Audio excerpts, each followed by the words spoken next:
Welcome to My Favorite CX, a podcast that celebrates exceptional customer experiences. To listen to today's, please choose from one of the following options. Welcome to My Favorite Customer Experience. I'm Chris Holt from Holt CX Consultancy here in the UK. And on a chilly winter evening, I'm joined by someone on the other side of the world, Sarah. Welcome to My Favorite CX. Yay! Thank you for having me. I'm so excited to be here. And Sarah, you're from Epical Growth. You empower leaders to create transformable change, which is a long word for me. And you're also a customer service leader. So you oversee strategic direction for customer experience initiatives. So why don't you tell us a little bit about what all of that means? What is it you actually do? Well, I don't just find really hard words for people to say and enjoy watching them try and to get through them. Maybe I do, but that's fine. But really, I've been in and around CX for about 20 years, building support teams from the ground up, scaling them, handling all aspects of the customer experience. Over the last year, I had the honor of starting my own podcast, Epical Growth, and I get to talk to great leaders doing great things and celebrate them. And oftentimes, these fantastic leaders emerge in the CX space because we are folks that are very skilled in handling the different ways that people communicate and understanding those nuances on a very, very deep level. And it's been a blast getting to learn so much from these people that I admire. And we first met at Elevate CX over in London, and I think that was one of those kind of events where the energy in the room, it just felt like a really safe space where everyone was on the same side. I mean, I know I wound up the AI players in the room by going, who's been sold AI in the last 5 minutes? But it felt like one of those rooms where you get to connect with people that are doing similar jobs, similar functions, and really, really network well. No, I couldn't agree more. It came later in my career where I realized how beautiful this community is and how we are all so like-minded with very similar struggles. And it may feel like we're the only ones having to go through these things, or we're the only people that are coming up against these blockers. But if you allow yourself to be vulnerable and step into a community like Elevate CX and ask a question, you will be blown away by how eager to share and help that everyone in the community is. And so it's been one of the highlights of my life getting to meet everybody through Elevate and speak at the events and learn. And it's a very, very special place. Absolutely. And thinking about the community, but also the wider technology piece, what's exciting you within customer experience at the moment? I'm really pumped for 2025 because I think that we're getting over this hump of the shiny new toy of AI coming and replacing everything and all of those fiery words that come bouncing around everywhere. And the folks that are outside of CX, because us in CX have known this for a really long time, but the people that are outside of CX that usually hold the budget are actually realizing that nothing can replace the power of a quality customer experience department. And your only real hope to survive as a business is to make the customer experience at the center of every decision that you make. And the only way to do that is to provide those teams with the resources and the tools that they need to do their job well, because this is a very, very skilled group of people that are running these CX spaces, and they have so much data that could completely change your career trajectory as a business. That's not an actual thing, career trajectory as a business. I just made that up. But you know what I mean? And it's a cool time. I'm pumped to see how things evolve, the conversations change, the voices that are getting louder within the CX space, because we finally have the confidence and the platform to say what is on our mind, and that there are so many systemic issues with how customer experience departments are treated and businesses need to do better. It certainly feels like for a long time, customer service, customer contact centers have been just seen as a cost to a business. Yeah, And, and they still are, but it's yeah, getting better. and everyone within that space has been saying, well, we've got information, we've got data here. It's not just anecdotal, but it does feel like the last couple of years that data has now just gone breadth. There's Yeah. so much data now, but that actually means we can improve things and we can actually say, this isn't an anecdote now. This is why we can change things. To your point, this is how businesses can redefine themselves as customer Right. first.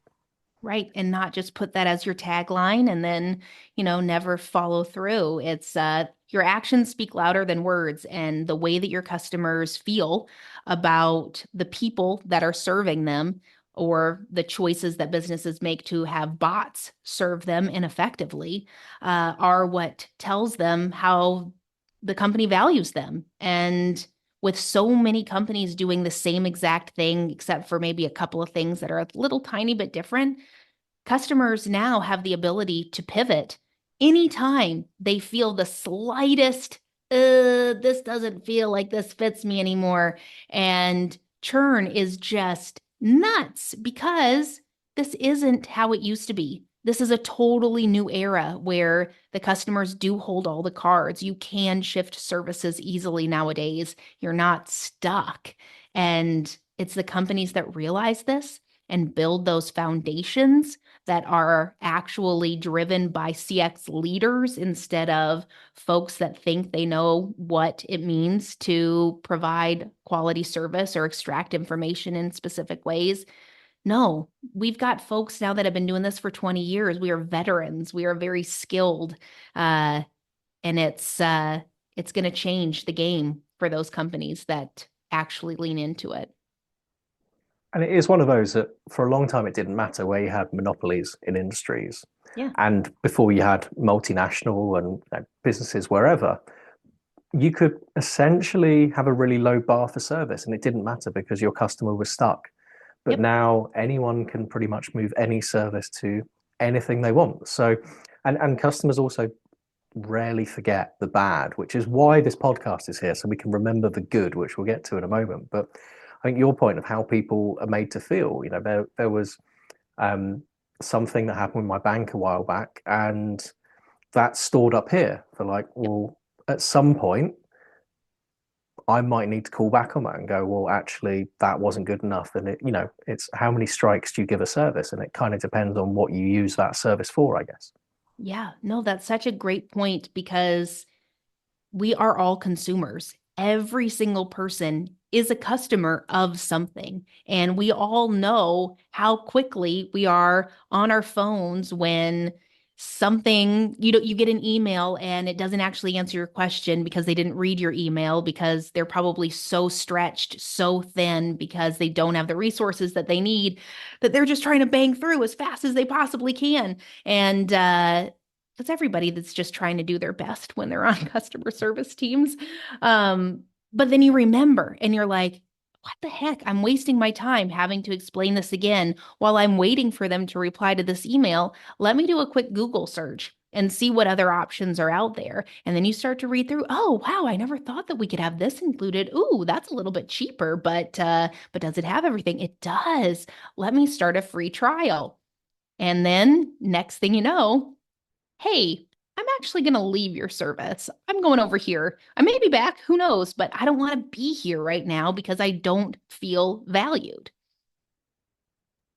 No, I think my wife often says I'm one of the world's worst customers, and it's because I come from. Okay, maybe sometimes I dig my heels in. That is true, but because I come from the technology side, I know what's possible. I know what you should know because you have all of this data as an organization, and you can immediately tell, yeah, when something's in triage that doesn't need to be in triage or is being answered by. I mean, I'm being nicer to bots now after reading a lot of AI books where they're like, be nice to these bots, they might be your overlords soon. But so I don't mind a bot experience where it means I can transact and I can get what I need done. Yes. What I don't like is when that bot experience fails and I get in a continual loop because then I'm like, well, how do I get out of this? It takes me back to being a telco engineer on the IVR and remembering that I could just stay silent because they had to still accommodate for rotary dial, for example. So I will always try and find a way, which I've probably just aged myself there as well. No, you're good. You're good. So, Sarah, before we take a break, let's talk about where you think there's maybe the biggest opportunity to create an exceptional customer experience at the moment. I think that the biggest opportunity is starting at the very top. I'm talking C-suite. And it's not technologies, it's not resources. It is you need to have people at the top understanding that CX needs to be at the center of the web. It needs to be the core function of your business. This means that CX leadership needs to be respected at the same level that developer leadership is, or marketing, or sales, or all of those folks. They are equals. And the power dynamics are still so messed up when it comes to people within CX. And that needs to change.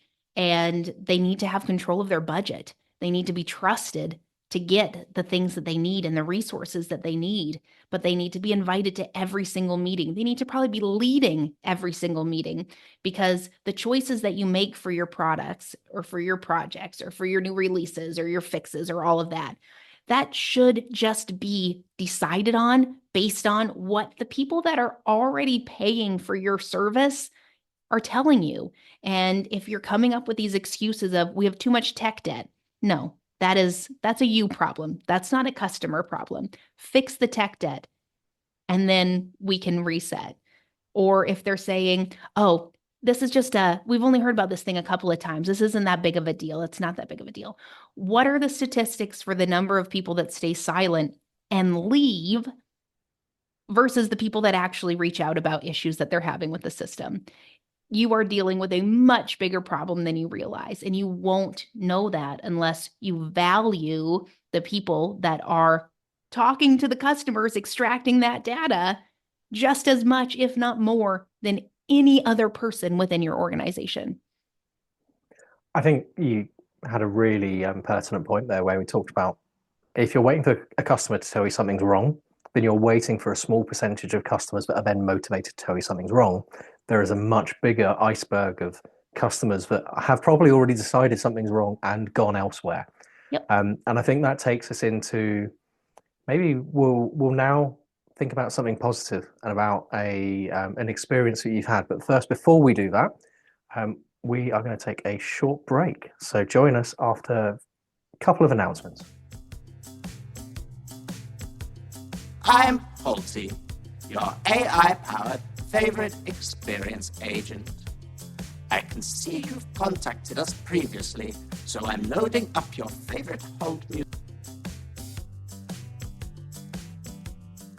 Welcome back to my favorite customer experience. I'm here with Sarah, and we are going to walk through one of your favorite customer experiences. So why don't you tell us what was the experience and what made it exceptional? I love that you're asking this question. And my best recent customer experience is from my local appliance company. We had to get a new stove and a new refrigerator. We've gotten our dishwasher from there. We've gotten our washer and dryer from there. And I gave them a call. They immediately knew who I was. They immediately knew all of the products that I purchased for them, and they knew who I had built a relationship with. They got me right over to Jerry. He's the best. And they are telling me when the best time of the year is to call. And it was a couple of weeks from now. So from when I needed it. And they're like, okay, so this is what I think is going to be coming, but we don't get that information from the providers until we get a little bit closer. But I'll text you as soon as it's time. Sure enough, as soon as he got those numbers, sent me a text. All right, let's build that package so we can get the rebate. This is what you have to do for the rebate. Walked me through everything. Got me all of my things taken out for no charge, got me moved up the list so that I had a faster delivery and turnaround time. I had an issue with my dishwasher in that period of time. They've had somebody in and out faster than you could imagine. And I am okay spending more money than I would at a big box store when that is my experience, because I know no matter what happens to these products, not only will they help me, but they'll know what it is that I'm dealing with because they understand the products that I purchase. They're able to see my profile and pull it up easily. So I don't have to explain things that I don't understand because I know nothing about how a dishwasher works. I just learned that you're supposed to be cleaning filters from a dishwasher. So don't ask me questions about all of the little buttons and nuances. I don't have to know anything. They take care of it. And they make you feel like a VIP person, even though I am one of many. And every single customer experience should be like that because it can be like that. And what I love about it is it shows that the company itself wants so much to make that impact because they understand the value of retention. They understand the value of referrals, that they're giving their teams the tools that they need to be successful. They're giving them the authority to make decisions so that the customer is able to be impacted by these choices, which are discounts and deals and rebates. They give them time to understand these rebates and systems and all of these things. So you don't just get sent a bunch of documents that you then have to read through and interpret on your own. Translating this to tech, super easy. Give them a CRM system, give them a ticketing system, the ones that they pick, not the ones that somebody else picks because they play golf with someone that can give them a deal. Like, that's what it all boils down to. Picking the tools that your team needs to do their job well and allow them the time because you're staffed appropriately. They're well understanding of what the parameters are to just do it and build those relationships and make every person feel special and not rushed and safe to ask another question, because I know that I can call my appliance place anytime I need to with, hey, it's making this weird noise. This is what it sounds like. They'll never think less of me. They will never laugh at me for never cleaning out my filter on my dishwasher. They'll just help me fix the problem. And that's great CX. I think I was going to ask you how it made you feel. You already mentioned it made you feel like a VIP, Yeah. and that you felt safe as well. Like you don't know you're never going to feel judged. Whereas I know when my washing machine has gone wrong, I call up. Funny enough, not my local store, but the one of the big conglomerates we have in the UK. And straight away it's like, oh, have you got insurance? Have you got this? Have you got that? And actually, the service is not bad at all, but it isn't personal. It's not relatable to, well, actually, Mr. Holt, you've had this for 5 years. You've got a house of five, so it probably does need a service occasionally. You might want to do this, this, and this. I mean, I was intrigued there in your buying journey if they delayed your purchase Yeah. so that it was in your favor, because in many sales organizations, it's like, well, let's get this booked because we need to get it on the books this month, this week, this quarter. But Yep. they turned it around to what would be beneficial to you based on what they anticipated their suppliers bringing in. Yeah. Yep. And now I know it is, what is it? It is the 4th of July weekend and Black Friday are the only 2 times of the year that you get a really, really good deal on a washer and dryer. We used to have Boxing Day over here for that, but trying to explain what Boxing Day is for a more global audience is always fun. And this podcast is not old enough for me to get away with just making something up and it not being taken seriously. So did it influence your behaviors at all? I mean, you said you keep on buying from these guys. It sounds like you also recommend as well. I have at least 10 people that have now become loyal customers and they've recommended it over and over again. I am someone who, when I find a place that does the job well and makes me confident that I have made the right decision, I tell strangers about it. Heck, there was a YouTube channel that my son loved. It's called Truck Tunes, and it's this dad that creates all these songs for all these different vehicles, and they're actually enjoyable to listen to. But I couldn't find any videos of buses, and my son loved school buses when he was like 2 years old, and so we stumbled across this, and it just exploded. And he had the T-shirt of the brand and got everything from their merch store and wore it as a school picture thing, even when it was way too small, but he loved that shirt so much. I tell random people that are just like their kid is carrying around a bus. Hey, have you listened to Truck Tunes yet? Have you done this yet? Go to this YouTube page. You really want to subscribe. I've reached out to the people that do it, and they're so quick to reply because I couldn't find one of their mixes. Truck Tunes 4 was the top mix of all mixes, and I couldn't find it on YouTube anymore. And I sent them a message, and they're like, is this happening again? Oh my gosh, we are going to get back in touch with YouTube and figure out why this thing keeps disappearing. And they were so fast to reply back. And it's those things when you feel great about using these services or going to these channels or allowing people, like you're inviting things into your space whenever you sign up for something or whenever you listen to something. And if it makes me feel like I am using my time well by making this decision, I will then spread that like a wildfire. Whether people want it or not, you are going to hear about how great Truck Tunes is, or about how great S&W appliances are in East Providence, Rhode Island. But why not? I'm just making a note there of I'm going to be putting in the show notes Truck Tunes 4 specifically. Look for Truck Tunes 4. I think also it brings us back to what we said in the first half as well about how customers have a low bar now. But with these services, you actually have a high bar. And that also means if they do get something wrong, you probably have a lot more forgiveness because you have so much more cachet with them already. Yeah. I mean, I was buying merch for a YouTube channel. What world am I living in where people are gifting us merch for a YouTube channel because I loved it so much, and so does my kid. You never know. I can understand that. So, Sarah, thank you very much for joining us. Where can people find you if they want to learn a bit more? Yes, thank you. I'm so pumped that I was here. Thank you for having me. This has been absolutely a joy. You can find me though on LinkedIn. Look for Sarah Caminiti.